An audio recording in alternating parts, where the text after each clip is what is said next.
गुरु प्यारी सात संगत जी, प्यार भरी राधा स्वामी जी।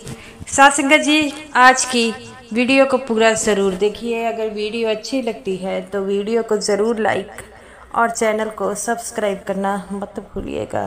सात संगत जी, आज की जो साखी है वह सच्ची घटना पर आधारित है और बाबा जी की लेटेस्ट साखी है। सात संगत जी, जैसा कि आपको पता है कि जब बाबा जी जो है जब भी मौका मिलता है वह फॉरेन टूर और सब कुछ करने वह जाते हैं। लेकिन क्या आपको पता है कि जब भी बाबा जी किसी भी बेसहारा और लाचार को देखते हैं तो उनके पास ज़रूर जाते हैं। तो सात संगत जी, आज की जो साखी है वो उसी घटना पर आधारित है। सात संगत जी, जैसा कि आपको पता है कि बाबा जी पिछले कुछ दिनों में चंडीगढ़ गए थे, तो ये साखी जो है चंडीगढ़ की है। तो सात संगत जी, ऐसा क्या हुआ था कि जब सत्संग घर के बाहर एक लाचार आदमी, एक अपाहिज जो सड़क के किनारे बैठा होता है, तब बाबा जी उसके पास जाकर उसे ऐसा क्या कहते हैं जिससे सुन वह रोने लग पड़ता है। सात संगत जी, ये जो अपाहिज था ये एक सत्संगी था और इसके घर में इसकी पत्नी जो है वह रहते थे। सात संगत जी, इन दोनों का कोई बच्चा नहीं था। ये अपाहिज जो है वह बूट पॉलिश का काम करता था और बड़ी मेहनत करता था और अपना पेट पालता था। इसकी पत्नी भी जो थी वह लोगों के घर जाकर काम करती थी। ये दोनों मेहनत मजदूरी कर जो है वह अपना काम करते थे। तो सात संगत जी, ये जो आज की साखी है वह उसी पर आधारित है। तो सात संगत जी, जैसा कि आपको पता है कि बाबा जी हमेशा ही अपने सत्संगियों से बड़ा प्रेम करते हैं। तो सात संगत जी, एक बार ये जो सत्संगी था वह अपनी पत्नी को कहता है कि हम इतनी मेहनत करते हैं और बड़ी मुश्किल से अपना पेट पालते हैं। तो उसकी पत्नी कहती है कि हमें 2 वक्त की रोटी मिल रही है और हमें क्या चाहिए, उस मालिक की कृपा हम पर तो है। तो वो कहता है कि मैं जो हूँ गर्मी में सर्दी में जो है वह मेहनत करता हूँ। तो वो कहती है आपको तो इस बात के लिए खुश होना चाहिए, क्योंकि बाबा जी हमेशा कहते हैं कि हक हलाल की कमाई करनी चाहिए। तो वो कहता है कि तुम सही कहते हो। जब मैं देखता हूँ कि कोई जो है वह भीख मांग रहा है तो भीख मांगने से अच्छा है तो मजदूरी कर लो। तो वो कहती है कि हमारे बाबा जी भी तो यही कहते हैं कि अगर आपके हाथ पैर सलामत है तो आपको जो है मेहनत मजदूरी करनी चाहिए। तो वो कहता है कि हाँ, तुम सही कहती हो और हम जो है एक दूसरे का सहारा बने हैं। तो वो कहती है कि हमें तो अब अपना समय भजन सिमरन में लगाना चाहिए, क्या पता मालिक का कब बुलावा आ जाए। तो वो कहता है कि ये तो तुमने बिल्कुल सही कहा है, अब किसी बात की चिंता मत करो और भजन सिमरन पर अपना ध्यान लगाओ। तो वो कहती है हाँ हाँ। वो कहता है कि अब हमें चलना चाहिए, मैं भी अपने काम पर जाता हूँ और तुम भी। तो वो कहती है कि मैं जिन घरों में काम करती हूँ वह तकरीबन सत्संगी है और वह सबसे बड़ा अच्छा बर्ताव करते हैं।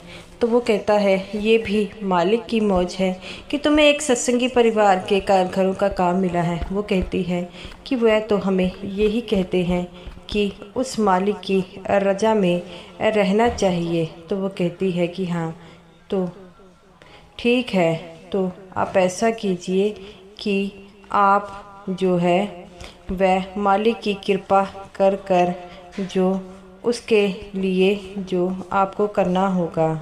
तो वो कहता है कि बिल्कुल ठीक कहते हैं और ऐसा ही होता है, वह मालिक की कृपा पर हमेशा ही डिपेंड रहते हैं। तो सात संगत जी, बाबा जी जब कोई इतना बाबा जी से प्रेम करते हैं तो बाबा जी भी उनके प्रेम का जो है बड़ा अच्छे तरीके से जवाब देते हैं। तो साध संगत जी, ये जो सत्संगी था ये अपनी जो है व्हील चेयर पर घूम घूम कर जो है लोगों की बूट पॉलिश करता था, और अगर कोई बूट की रिपेयरिंग का काम था वह भी करता था। एक दिन वह बूट पॉलिश कर रहा था तो एक आदमी जो सत्संगी था वह अपने जूते उतार कर इसको देता है, तो वह बड़ी विनम्रता से इसके वह बूट पॉलिश करने लग पड़ता है। उसके साथ ही इसका एक दोस्त था। उसे पता लगता है कि आज बाबा जी जो है पास के सत्संग घर में जो है वह आ रहे हैं। ये बात सुनकर वह बड़ा खुश होता है और उनसे पूछता है, क्या बाबा जी आ रहे हैं? वे कहते हैं, हाँ हाँ बाबा जी आ रहे हैं, ब्यास वाले यहाँ पास में जो सत्संग घर है वहाँ पर आ रहे हैं। तो वो कहता है, सत्संग घर तो यहाँ से दूर है। तो वो कहता है, हाँ यहाँ पर वही एक सत्संग घर पड़ता है, वहाँ बाबा जी आ रहे हैं। तो वह पूछता है, कितने बजे बाबा जी आएंगे?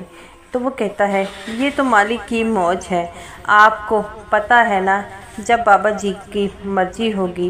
वैसे टाइम तो 4 बजे का है और 5-10 मिनट आगे पीछे भी हो सकते हैं। तो वो कहता है कि मैं भी फिर बाबा जी के दर्शनों के लिए जाऊंगा। तो वह कहते हैं कि हाँ आपने बिल्कुल ठीक कहा है।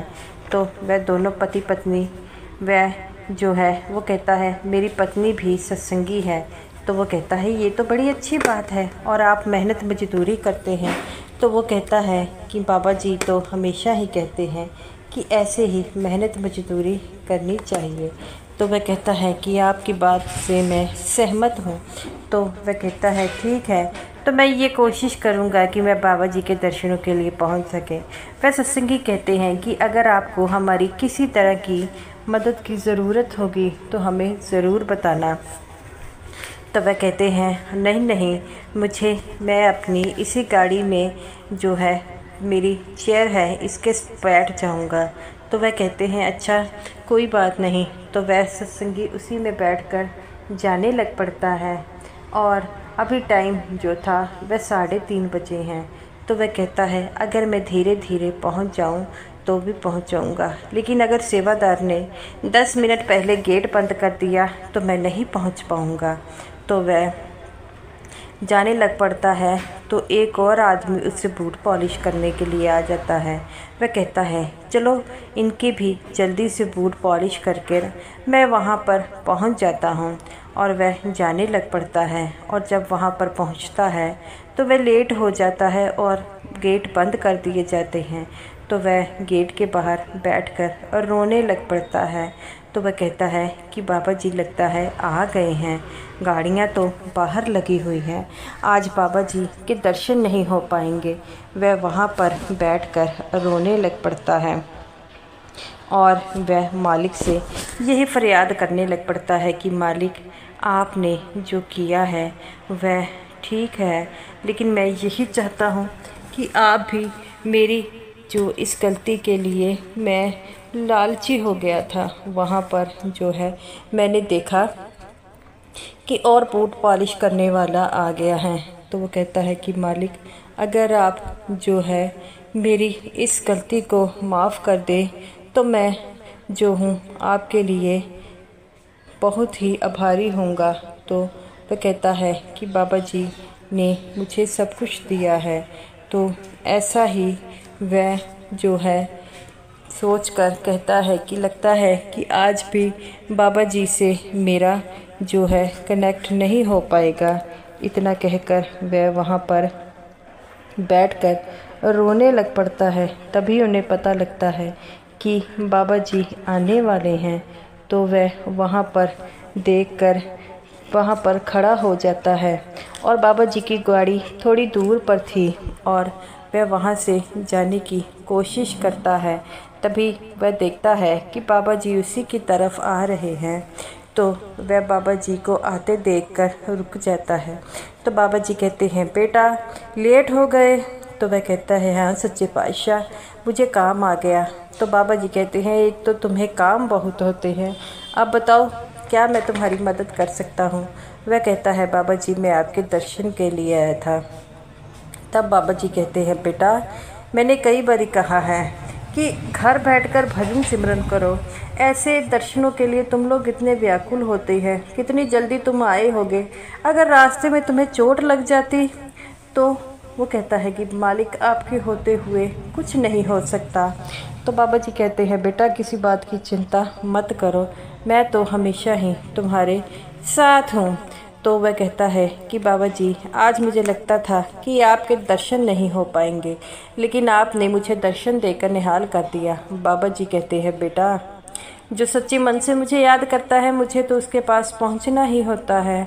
और तुम भी मेरे को याद कर रहे थे। तो वो कहता है कि बाबा जी आपकी मुझ पर बड़ी कृपा है। बाबा जी कहते हैं बेटो इसी तरह जिसी तरह तुम मेहनत मजदूरी से काम करते हो ऐसे ही काम करते रहो, सब कुछ ठीक हो जाएगा। तो वह बड़ा ही खुश होता है और कहता है बाबा जी आपकी कृपा हम पर हमेशा ही रहे। तो बाबा जी कहते हैं बेटा मैं भी तुम्हारी तरह आम इंसान हूँ, मैं कौन कृपा करने वाला होता हूँ, सिर्फ भजन सिमरन पर ध्यान दीजिए और कुछ नहीं।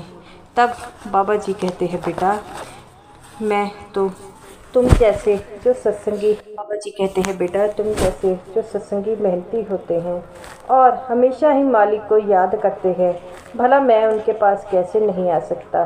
बाबा जी कहते हैं बेटा जो मेरे तक नहीं पहुंच पाते मैं उनके पास आ जाता हूं। वह सत्संगी का रो रो के बुरा हाल हो गया। तब बाबा जी कहते हैं बेटा अब किस बात की तुम रो क्यों रहे हो, सिर्फ अपना भजन सिमरन पर ध्यान लगाएं। तो वो कहता है बाबा जी मैं और मेरी पत्नी रहते हैं, हम दोनों बड़ी मेहनत से कमाई करते हैं। बाबा जी कहते हैं बेटा इसी तरह से मेहनत करते रहो, वह मालिक की बख्शिश एक दिन होगी। और बाबा जी कहते हैं बेटा अब मेरा जाने का टाइम हो गया है, अगर तुम्हें किसी प्रकार की ज़रूरत पड़े या मुझसे मिलना हो तो मुझसे मिलने के लिए कभी तुम्हें किसी बात की परमिशन नहीं लेनी होगी, चुपचाप मुझसे मिलने आ जाओ, अगर तुम नहीं आओगे तो मुझे आना पड़ेगा। ये बात सुनकर बाबा जी हंसने लग पड़ते हैं। तो उस सत्संगी के मुख पर भी स्माइल आ जाती है। तो बाबा जी कहते हैं बेटा यही जेड़ तुम्हारे मुख पर जो हंसी थी मैं ढूंढ रहा था।